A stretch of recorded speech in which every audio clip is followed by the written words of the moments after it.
Shri Baijayant Panda ji.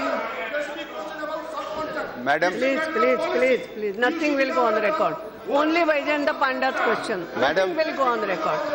Madam, yes. In this very important issue, one fundamental aspect is being forgotten, and I would like to ask the Honourable Minister about this fundamental question.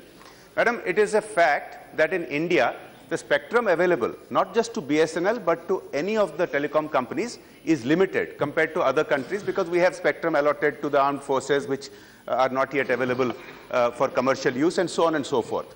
The irony is this, madam. The irony is that Wi-Fi is not based on licensed spectrum. It is based on unlicensed spectrum, so it can be easily spread without the blockages that we are facing in spectrum, which is leading to call drops and which is slowing up our penetration of internet. My question to the Honourable Minister is this. BSNL has a tremendous advantage of having large quantity of fiber optics throughout the country. It is not dependent on the 2.5 gigahertz spectrum. With the fiber optic connectivity in cities and in villages, they can put up Wi-Fi without any interruption, without any problem, and that is the way to very quickly spread, and this is an advantage that BSNL has over many of the private competitors. My question to the Honourable Minister is, I'm glad that you are going to expand these 300 Wi-Fi hotspots to 2,500. It should be 25,000. It should be 250,000 Wi-Fi hotspots. But the call drop problem will not get solved unless certain policy blockages which are self-created are removed. My question is this.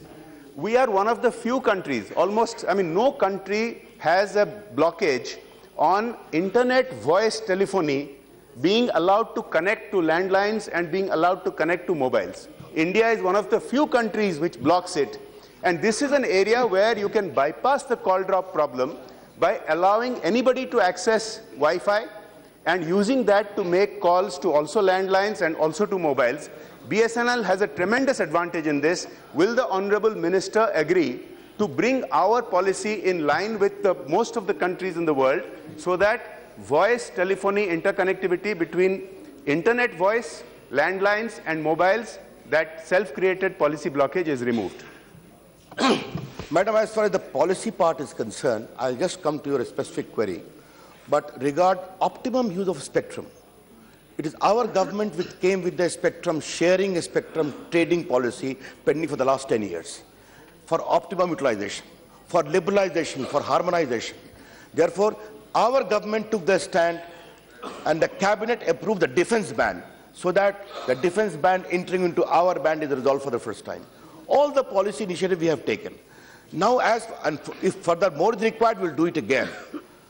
BSNL will take a call as far as the optimum use of their whole fiber is concerned, which they are doing, which I said. And when I said 2,500, it is only by this year. It doesn't mean it's going to end this year. It is going to expand further. They will surely, I will convey your advice to them.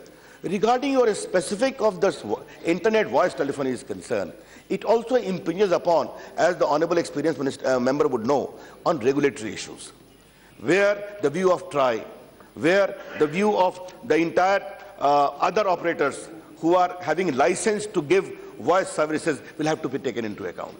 It is not simply a policy issue simpliciter. It is also a larger issue impinging upon the entire licensing conditions of those operators, the TRI